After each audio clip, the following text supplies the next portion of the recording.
ஞானானந்தமயம் தேவம் நிர்மலஸ்படிகாகிருதியும் ஆதாரம் சர்வ வித்யானாம் ஹயக்ரீவம் உபாஸ்மகே. நேயர்கள் அனைவருக்கும் அஸ்ட்ரோ கே.எஸ். ஐயங்காரின் பணிவான நமஸ்காரங்கள். விஸ்வாவசு வருஷம் கார்த்திகை மாதம் மாத பலன் 17-11-2025 15-12-2025 வரலும் உண்டான காலகட்டத்தை விஸ்வாவசு வருஷம் கார்த்திகை மாதம்னு சொல்கிறோம்.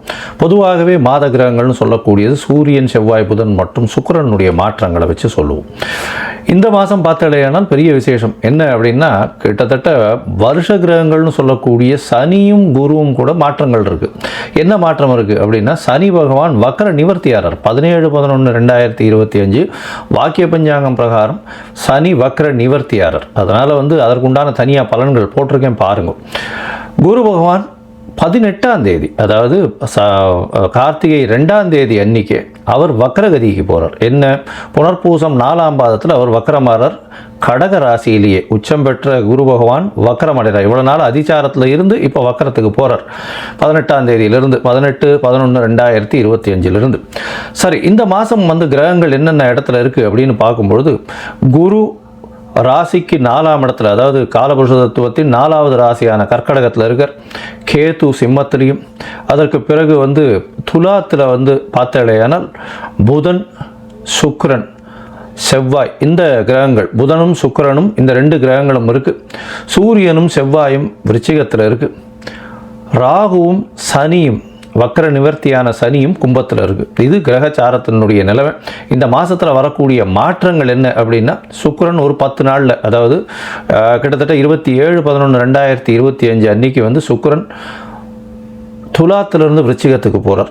அதுக்கப்புறம் பார்த்தாலேயானால், அதாவது 6-12-2025 அன்னைக்கு செவ்வாய் விருச்சிகத்திலிருந்து தனுசுக்கும், புதன் துலாத்திலிருந்து விருச்சிகத்துக்கும் வரா. இதுதான் இந்த மாதத்தினுடைய மாற்றங்கள். சரி, இந்த மாதத்தில் பார்த்தாலேயானால் என்னென்ன விஷயங்கள் வருது அப்படின்னு பார்க்கும்போது, அதாவது விசேஷங்கள் வருது அப்படின்னு பார்க்கும்பொழுது, முடவன் முழுக்கு அப்படின்னு சொல்லுவாள். ஏன்னா ஐப்பசி மாதம்ன்றது துலா மாதம் ஸ்நானம் பண்ணுறதுக்கு ஒரு முடவன் காவிரி கரையை நோக்கி வரும்பொழுது ஐப்பசி மாதம் முடிஞ்சிருத்தும். அதனால் அடுத்த நாள் கார்த்திகை 1ஆம் தேதி அன்னைக்கு அவன் காவேரியில் குளிக்கிறதாகவும் அவனுக்கு பெருமாள் இது பண்ணார் அப்படின்றது முடவன் முழுக்கு அப்படின்றது கார்த்திகை 1ஆம் தேதி அன்னைக்கு ரொம்ப விசேஷமான காலம். அன்னைக்கு காவிரியில் குளித்தாலும் துலா ஸ்நானத்துக்கு உண்டான எல்லா விதமான விஷயங்களும், எல்லா விதமான பலன்களும் கிடைக்கும். சரி, அதற்கு பிறகு பார்த்தாலேயானால் கார்த்திகை அமாவாசை. அது என்னைக்கு அப்படின்னு பார்த்தோம்னா 20-11-2025 கார்த்திகை அமாவாசை.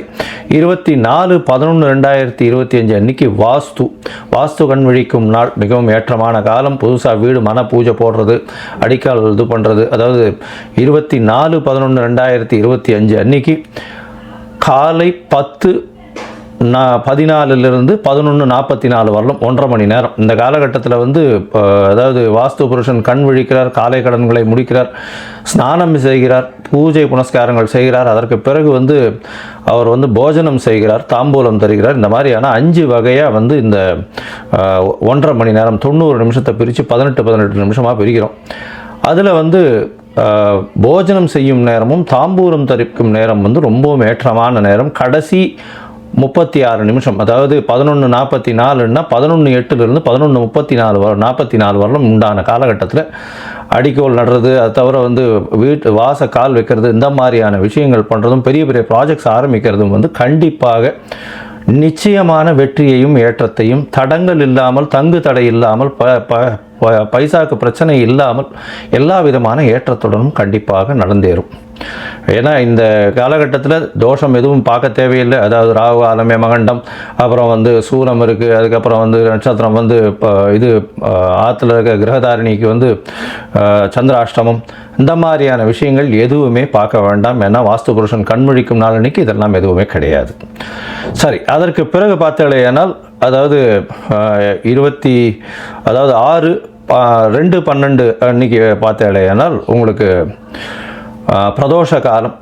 இந்த வாட்டி கார்த்திகை மாதத்தில் வரக்கூடிய பிரதோஷம். அதுக்கப்புறம் 3-12-2025 அன்னைக்கு பரணி தீபம்.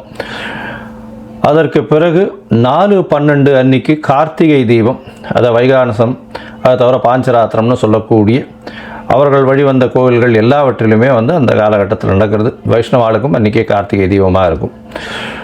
அது தவிர பார்த்தாலேயானால் இந்த மாதத்தில் கைசிகை ஏகாதசி வருது 1/12/2025 அன்றைக்கி. இது ரொம்பவும் விசேஷம். இந்த கைசிகை ஏகாதசியில் அதாவது ஒரு பாணர் குலத்தில் வந்து அவர் பாட்டு பாடுறவர். அவர் வந்து அந்த ஏகாதசி அன்றைக்கி பெருமாளை புகழ்ந்து பாடிண்டே வரும்போது பிரம்மராட்சசன் நடுவில் பார்க்குறார். அதுக்கப்புறம் திருப்பி வந்து அவருடைய வயிற்று பசியும் போக்குறார் அப்படின்றது கதை. இதில் வந்து இந்த ஏகாதசிக்கு விரதம் இருப்பார்களே ஆனால் அவர்கள் எல்லா ஏகாதசிக்கும் விரதம் இருந்த பலன்களை பெறுவார்கள் அப்படின்றதும் சொல்லப்படுகிறது. அந்த பாணர் குலத்தில் இருக்கவர் வந்து அந்த பாட்டு பாடுறவர் அவர். அதனால் வந்து இன்றைக்கும் ஸ்ரீரங்கத்தில் வந்து இந்த கைசிகை ஏகாதசி பாட்டு பாடுறது அதெல்லாம் வந்து நடக்கும். இது ஒரு ரொம்ப விசேஷமான காலம். வைகுண்ட ஏகாதசிக்கு முந்தின ஏகாதசி இது. அதனால் கைசிகை ஏகாதசி ரொம்பவுமே விசேஷம். சரி, இந்த மாதத்தில் வரக்கூடிய மேஷம் முதல் மீனம் வரை இருக்கக்கூடிய பலன்கள் என்ன?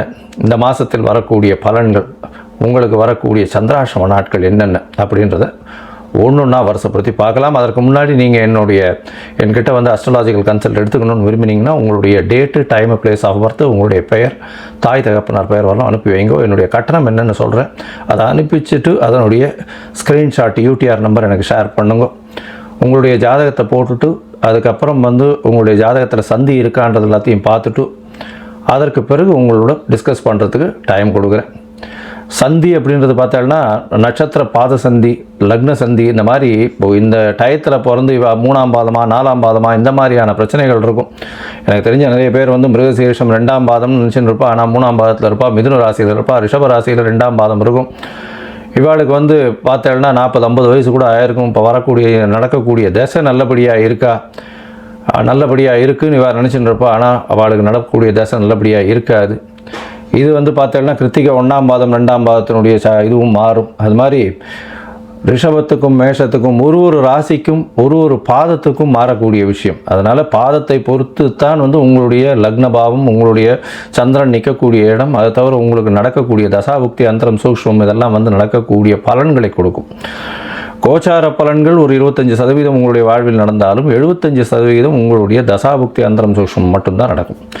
சரி, இப்போது ஒரு ராசியாக மேஷம் முதல் மீனம் வரை இந்த விஸ்வாவசு வருஷம் கார்த்திகை மாதம் எப்படி இருக்குது அப்படின்றத பார்க்கலாம். சிம்மம், மகம், பூரம், உத்திரம் இந்த 3 நட்சத்திரம் 9 பாதங்களை கொண்ட ராசியின் அதிபதினு சொல்லக்கூடியவர் சூரியன். உங்களுடைய ராசிக்கு பார்த்தலையானால் 4ஆம் இடத்துல சூரியனும் செவ்வாயும் இருக்க. பொதுவாகவே மாத கிரகம் அப்படின்னு சொல்லக்கூடியது சூரியன், செவ்வாய், புதன் மற்றும் சுக்கிரன்.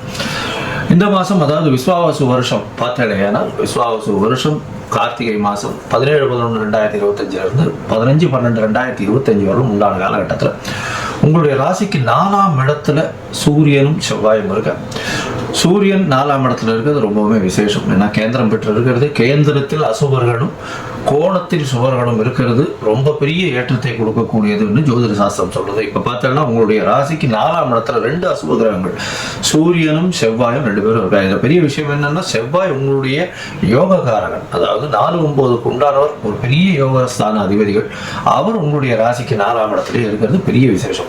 இதன் மூலியமாக பார்த்தோம்னா உங்கள் தாயின் உடல்நிலையில் நல்ல ஒரு ஏற்றம் இருக்கும். உங்களுடைய உடல்நிலையில சற்று பின்னடைவு இருந்தாலும் ஏற்றங்கள் இருக்கக்கூடிய வாய்ப்புகள் நிச்சயமாக உண்டு. உங்களுடைய ராசிக்கு பார்த்தோம்னா 4ஆம் இடத்துல இருக்கக்கூடிய செவ்வாய் மூலியமாக படிக்கக்கூடிய மாணவர்களுக்கு நல்ல ஒரு ஏற்றம் இருக்கும். மருத்துவ சம்பந்தமான படிப்புகள் பண்ணக்கூடிய வாய்ப்புகள் உண்டு. ஏன்னா 12ஆம் இடத்துல குரு பகவான் உச்சம் பெற்றிருந்தாலும் வக்கரகதியில் இருக்கிறதுனால உங்களுடைய ராசிக்கு பார்த்தோம்னா 5-8க்கு அதிபதி. அதனால வந்து குழந்தைகள் மூலியமாக சிறு தொல்லைகள் வரக்கூடிய வாய்ப்புகள் உண்டு. இந்த மாதம் பார்த்தோம்னா 17-11 அன்னைக்கே உங்களுடைய ராசிக்கு சமசப்தமத்தில் சனி பகவான் வக்கர நிவர்த்தி அடைகிறார். அதனால வக்கர நிவர்த்தி அடைகிறது அந்த அளவு ஏற்றத்தை கொடுக்காது. எதிர்பார்த்தவரோட ஜாகிரதையாக இருக்கிறது நல்லது. அதை தவிர நண்பர்களோட ரொம்ப அதாவது உறவாடுவதை ஜாகிரதையாக வச்சுக்கொள்வது ரொம்ப நல்லது. இன்வெஸ்ட்மெண்ட் பார்ட்னர்ஷிப்பில் போடுறது ரொம்ப ஜாகிரதையாக இருக்கிறது நல்லது. உங்களுடைய ராசிக்கு 3ஆம் இடத்துல சுக்கிரன் இருக்கிறதுனால எழுத்து பணியில் இருக்கிறவங்களுக்குலாம் நல்ல ஒரு ஏற்றம். புதனோட சேர்ந்து 3ஆம் இடத்துல இருக்கு. முயற்சிகள் மூலியமாக பணவரம் அதிகமாக இருக்கக்கூடிய காலகட்டமாக இருக்கும். முயற்சிகள் எல்லாமே வெற்றி பெறும். குடும்பத்தில் நல்ல ஒரு ஏற்றம் இருக்கக்கூடிய காலகட்டமாக அமைப்போகிறது. இந்த காலகட்டத்தில் பார்த்தீங்கன்னா அதாவது 3ஆம் இடத்துல இருக்கக்கூடிய சுக்கிர பகவான் 4ஆம் இடத்துல திக்பலம் பெறார். அதாவது எப்போ அப்படின்னா 27-11-2025 அவர் 4ஆம் இடத்துக்கு போறார். 4ஆம் இடத்துல இருக்கும் பொழுது 3 கிரகங்கள் சூரியன், செவ்வாய் மற்றும் சுக்கிரன் 3 கிரகங்கள் இருக்கக்கூடிய காலகட்டம். குருவாரையும் பார்க்கப்படுறது. 4ஆம் இடம் வந்து ரொம்பவும் என்ன சொல்றது, ரொம்ப ஸ்ட்ராங்காக இருக்கக்கூடிய பாசிபிலிட்டி அதிகம். இதன் மூலியமாக பார்த்தீங்கன்னா தாயின் உடல்நிலை நல்ல ஒரு ஏற்றம் இருக்கக்கூடிய வாய்ப்புகள் உண்டு. படிக்கக்கூடிய மாணவர்களுக்கு பெரிய ஏற்றம், வெளிநாடு வெளியூர் போகக்கூடிய பாக்கியங்கள் உண்டு. பண வரவிற்கு பஞ்சம் இருக்காது, பண வரவு நல்லபடியாகவே இருக்கும். 4ஆம் இடத்திலிருந்து செவ்வாயும் வந்து அதாவது 6/12/2025 அன்னைக்கு 5ஆம் இடம் போகிறோம்.